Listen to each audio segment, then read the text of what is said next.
আসসালামু আলাইকুম, আশা করি সবাই ভালো আছেন। আজকে যাব হচ্ছে হযরত শাহ কামালের মাজার। আগের ভিডিওতে বলছিলাম দেখাবো, কিন্তু দেখাতে পারিনি কারণ সেই ভিডিওটা অনেক লম্বা ছিল। তো আজকে শর্টকাটে আপনাদেরকে হযরত শাহ কামালের মাজার দেখাবো। তো দেরি নয়, চলুন। তো আমরা ফাইনালি এসে বললাম হযরত শাহ কামালের মাজার। তো এদিক ওদিক চারদিক দেখাবো, কোনো সমস্যা নাই।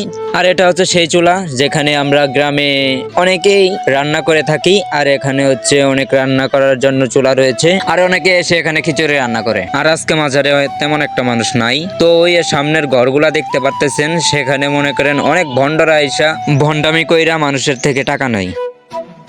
আর ঘরটি হয়েছে এটাই, আর লেখছে হচ্ছে হযরত শাহ কামাল এর বিশ্রামাগার।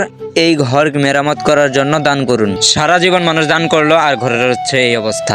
মোমবাতি আর আগরবাতি দিয়া পরিচয় রয়েছে। আবার খেয়াল করলে পাশে দেখতে পারবেন যে মানে অনেক ঘর রয়েছে, এগুলাতেও অনেক ভণ্ড বসে, আর সবার থেকে ধান্দাবাজি করে সবার থেকে টাকা নেয়। আবার পাশে দেখতে পারবেন কবর, আর এগুলো কবর হচ্ছে পুরোই ভুয়া কবর। আর এগুলা মানে কবর এদিক ওদিক চারদিকে দেখতে পারবেন সেই কবরগুলি। তো এখন যাব হচ্ছে একটু খাইতে কিছু, দেখি দোকান থেকে কি কি খাওয়া যায়। তো চলুন। আর এদিকে লক্ষ্য করলে দেখতে পারবেন অনেক কিছু নিয়ে এসে পড়েছে। তো এখানে আসলে মনে করেন অনেক কম টাকায় ভালো ভালো জিনিসপত্র পাবেন, আর এদিক ওদিক ভালোই জিনিস নিয়ে এসে পড়ছে। আর এদিকে দেখতে পারতেছেন যে অনেক সুন্দর সুন্দর আর্টিস্টমেন্ট করে, অনেক মানে কাঠ দিয়া, অর্থাৎ মানে অনেক সুন্দর সুন্দর নাম তৈরি করে। তো এখানেও আসলে আপনার নাম তৈরি করে নিয়ে যেতে পারবেন, খুব অল্প টাকায় কিনে নিয়ে যেতে পারবেন। আপনি যেমন ডিজাইন করে চাইবেন তেমন করে দেওয়া হয়। আর এখানে দেখতে পারতেছেন অনেক কাঠ, আর এই কাঠগুলা দিয়েই কিন্তু বানানো হয়। আর খেয়াল করলে দেখতে পারবেন পাশেই রয়েছে একটা মসজিদ, এখানে এসে অনেকেই নামাজ পড়ে আলহামদুলিল্লাহ।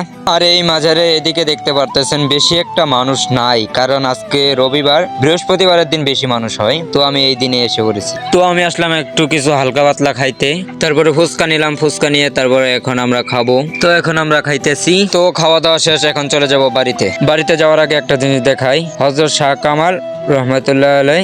আর আপনারা ওই যে উপরে দেখতে পারতেছেন, এটাই মানে ওই যে উপরে তার কাটার ওখানে, সেখানেই হচ্ছে মানে হযরত শাহ কামালের কবর। তো ভিডিওটা এই পর্যন্ত ছিল।